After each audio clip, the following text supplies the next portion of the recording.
So I got really lucky coming to the University of South Alabama.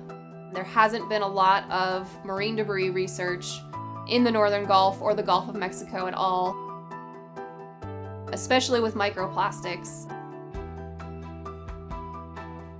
I've been really fortunate to be one of the first people in the Gulf of Mexico to start studying this.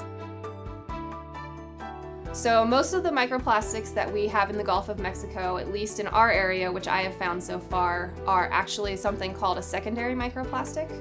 And secondary microplastics come when larger plastic items break down. So if you leave a plastic bottle on the beach and it washes out into the ocean, the wave action from the currents and the wind, and then the UV light from the sun is going to break that plastic bottle down. And as it breaks the bottle down into smaller and smaller pieces, those pieces eventually become microplastics.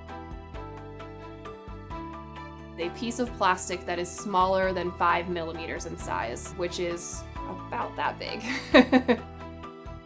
Over time, those pieces will continue to break down into smaller and smaller pieces, and eventually they'll end up about the size of food items. And so most microplastics that end up in the food chain are first removed from the water column by filterers.